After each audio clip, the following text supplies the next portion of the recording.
मैंने श्रीमद् भगवद गीता तब तक नहीं पढ़ी थी जब तक मुझे ये ज्ञान नहीं हुआ कि हम सब आत्माएं हैं और ये जिंदगी हम आत्माओं के लिए एक इम्तिहान है अपने अंदर से अपने सबसे अच्छे रूप को बाहर निकालने का।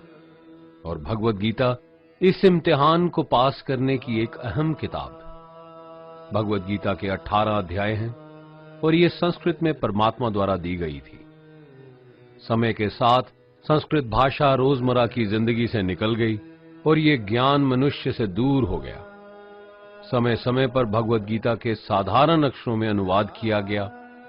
इसी कोशिश को आगे बढ़ाते हुए आने वाले 9 मिनटों में भगवद गीता के कुछ अहम हिस्सों को अपने गुरु के आशीर्वाद से एक आसान रूप में मैं अपने 7 बिलियन भाई बहनों के चरणों में समर्पित कर रहा हूं।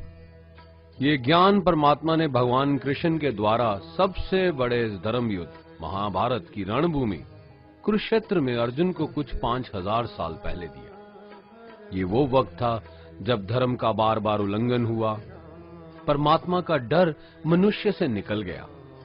लालच की होड़ में भाई ने भाई को मारने की कोशिश की और यही नहीं, एक ब्याहता औरत को भरी सभा में अपने बड़ों के सामने अपमानित किया गया।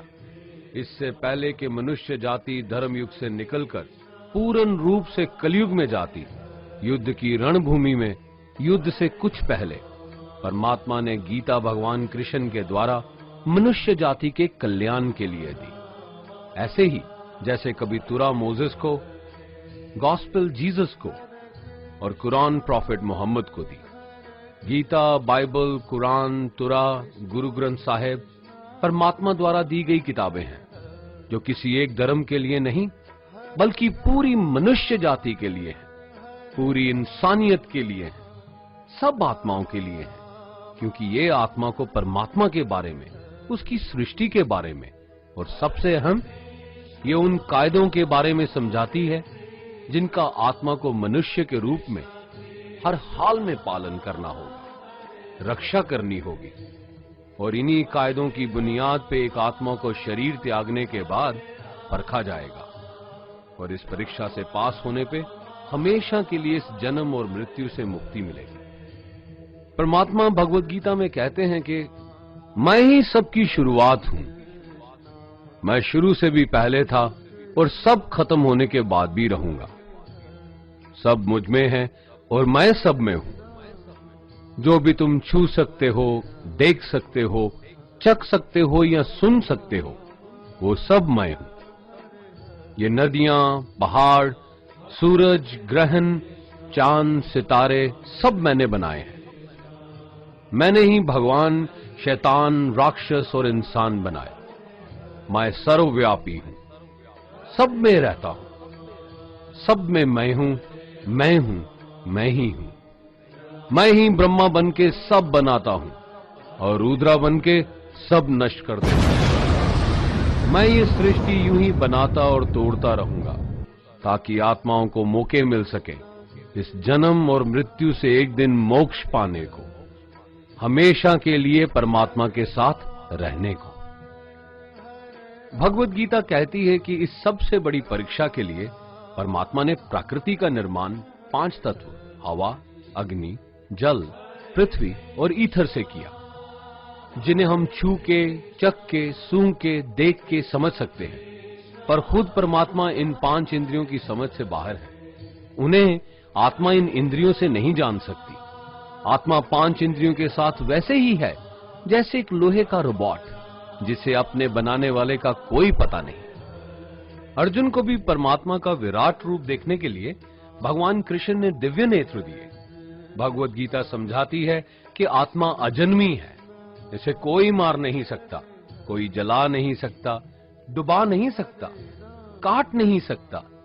लेकिन आत्मा को परमात्मा के साथ हमेशा रहने के लिए ये परीक्षा रूपी जीवन में बैठना ही पड़ेगा। इस परीक्षा के लिए परमात्मा से बिछुड़ के आत्मा को पृथ्वी पे किसी न किसी रूप में जन्म लेना पड़ता है और 88 करोड़ जोनियों को जीने और भोगने के बाद एक आत्मा को मनुष्य का शरीर और दिमाग मिलता है इस सबसे बड़ी मर्यादाओं की परीक्षा में बैठने के लिए। हर मनुष्य को इस पूरी परीक्षा के दौरान तरह तरह की अच्छी और बुरी भावनाओं के चक्रव्यूह में अपने ही भाई बहन या मित्रों के साथ डाला जाता है, जिसमें हर आत्मा को अपने अंदर के तामसिक और राजसिक अवगुणों से निकल के सात्विक जीवन में प्रवेश करने के मौके मिलते हैं। हमारे तामसिक गुण वो हैं जो हमारे अंदर हीन भावना पैदा करके हमें खुद को उदास और नुकसान पहुंचाते हैं, और हमारे राजसिक गुण हमें ईर्ष्यालु और लोभी बना के दूसरों के प्रति नुकसान पहुंचा सकते हैं। इस परीक्षा के दौरान हर आत्मा को तामसिक और राजसिक गुणों को खत्म करके अपने सात्विक गुणों से परिचित होना पड़ेगा।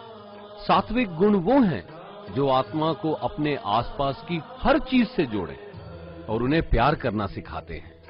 परीक्षा के दौरान हर आत्मा को जीवन के चारों स्तंभ धर्म, अर्थ, काम और मोक्ष का ज्ञान पाके ही मुक्ति मिलती है। यही वो द्वार है जिन्हें समझ के ही आत्मा परमात्मा को समझ सकती है। पहला द्वार धर्म का है और शेर इसका प्रतीक है। धर्म वही है जो गीता में लिखा हुआ है, वेदों में लिखा हुआ है, गुरु ग्रंथ साहिब, बाइबल या कुरान में लिखा है। धर्म वही है जो धारण किया हुआ है, जिसे आपका दिल मानता है, जैसे झूठ नहीं बोलना, चोरी नहीं करना, भगवान का निरादर नहीं करना, दूसरों को नुकसान नहीं देना, यही सब धर्म है। और हर आत्मा को अपने जीवन काल में हर समय धर्म का पालन करना होगा और उसकी रक्षा करनी होगी। दूसरा द्वार अर्थ का है और घोड़ा इसका प्रतीक है। हर आत्मा अपने हर जीवन काल में अपने पृथ्वी पे होने का अर्थ या मूल कारण समझेगी। इस जिंदगी में भोगने वाली चीजें और रिश्तों का आनंद लेगी। अच्छा बेटा या अच्छी बेटी, अच्छा भाई या अच्छी बहन, अच्छा पति या अच्छी पत्नी बनके हर दुनियावी रिश्ते पर खरी उतरेगी और इस परीक्षा को पास करेगी। तीसरा द्वार काम का है। भगवत गीता समझाती है कि हर मनुष्य के अंदर काम, क्रोध, लोभ, मोह, अहंकार और ईर्ष्या जैसी 6 भावनाएं हमें अपने और दूसरों के प्रति नुकसान पहुंचा सकती हैं। इन भावनाओं को हर मनुष्य को हमेशा अपने नियंत्रण में रखना होगा, क्योंकि इनके बहाव में किया हुआ कोई भी काम हमारे जीवन भर की परेशानी का कारण बन सकता है। और एक आत्मा संतोष और सादगी से इन भावनाओं पे हमेशा के लिए विजय पा सकती है। चौथा स्तंभ मोक्ष का है और हाथी इसका प्रतीक है। इस परीक्षा रूपी जीवन में हर मनुष्य हर समय कुछ इच्छाएं रखता है। कुछ इच्छाएं एक ही जन्म काल में पूरी हो जाती हैं, पर कुछ अधूरी रह जाती हैं और उनके पूरा होने के लिए आत्मा को वापस पृथ्वी पे आना पड़ता है। भगवत गीता समझाती है कि हमारी इच्छाएं ही मूल कारण हैं हमारे पृथ्वी पे वापस आने का, और अगर हम कोई भी इच्छा ना रखें तो हम इस जीवन और मृत्यु से मुक्त हो सकते हैं। ये द्वार माफी का भी है।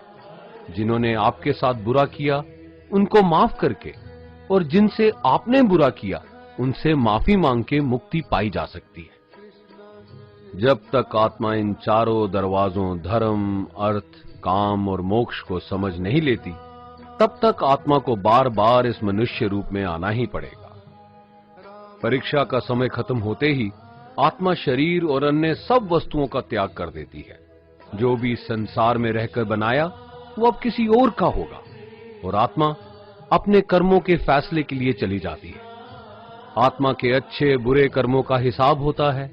अपने अच्छे कर्मों के लिए आत्मा कुछ वक्त के लिए स्वर्ग और दुष्कर्मों के लिए नरक पे चले जाती है। नरक में आत्मा को अपने पापों के अनुकूल सजाएं मिलती हैं, पर सजा खत्म होने के बाद आत्मा को फिर से एक नया शरीर और नया दिमाग मिलता है इस परीक्षा में फिर से बैठने के लिए। और हर परीक्षा में वही सब फिर दोहराया जाएगा, जिंदगी के 4 स्तंभ धर्म, अर्थ, काम और मोक्ष को समझने के लिए। हर जन्म में अपने कई जन्मों के कर्मों के हिसाब से हर आत्मा को कभी अच्छे और कभी बुरे हालातों से जाना पड़ता है। लेकिन जब तक आत्मा परमात्मा के साथ योग को नहीं समझ लेती, वो मुक्ति नहीं पा सकती। भगवत गीता समझाती है कि मनुष्य अपने शरीर, दिमाग या दिल से भगवान को पा सकता है। शरीर द्वारा किए कर्मों के माध्यम से परमात्मा को पाने को कर्म योग कहते हैं। ऐसे कर्म जो परमात्मा की इच्छा से हों और दूसरों के कल्याण के लिए हों। वाल्मीकि ने रामायण लिख के श्रवण ने अपने माता पिता की सेवा और उन्हें चार धाम की यात्रा करवा के, मदर टेरेसा ने अपने प्यार और सेवा के माध्यम से, और मैडम क्यूरी ने वैज्ञानिक खोज में अपने जीवन का बलिदान देके अपने कर्मों द्वारा परमात्मा को पाया। भगवत गीता समझाती है कि एक आत्मा दिमाग से भी परमात्मा के साथ योग लगा सकती है। इसे राजा योग कहते हैं, क्योंकि दिमाग या मस्तिष्क सब इंद्रियों का राजा है। एक मनुष्य अपनी आस्था, सांस प्रणाली, आसन, अभ्यास, साधना और तपस्या से परमात्मा को इस योग के रास्ते पा लेता है। इस योग को समझने के लिए हमें अपने अंदर की एनर्जीज यानी चक्रा और कुंडलिनी को समझना पड़ेगा। आत्मा मस्तिष्क से मेडिटेशन या ध्यान लगा के परमात्मा के साथ योग लगा सकती है।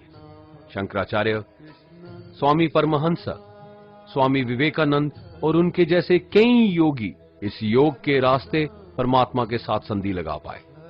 परमात्मा भगवत गीता में कहते हैं कि अगर किसी आत्मा को धर्म ना भी समझ आए, योग ना भी समझ आए, पर अगर वो मेरी शरण में आ जाए तो मैं उसके सारे पाप माफ कर देता हूं। परमात्मा को ऐसी दिल की गहराइयों से पुकार के पाने को भक्ति योग कहते हैं। चैतन्य महाप्रभु, मीराबाई और भगवान हनुमान इस योग के सबसे बड़े उदाहरण हैं। लेकिन कभी आत्मा अपने होने का मूल कारण भूल के धर्म का उल्लंघन करे या पाप के रास्ते पे निकल जाए तो उसे ठीक करने के लिए परमात्मा खुद किसी रूप में पृथ्वी पे जन्म लेते हैं। आइए श्री भगवत गीता, गुरु ग्रंथ साहिब, तुरा, बाइबल, कुरान या ऐसी किसी भी दीनी किताब को पूरा पढ़ के इस जिंदगी के असली मायने समझें और परमात्मा के साथ योग लगाएं। अगर आपने इसे पसंद किया तो इसे औरों को बांटिए, ताकि सब आत्माएं अपने यहां होने का मूल रूप समझ सकें और इस जन्म और मृत्यु से मुक्ति पाके हमेशा परमात्मा के साथ रह सकें। धन्यवाद।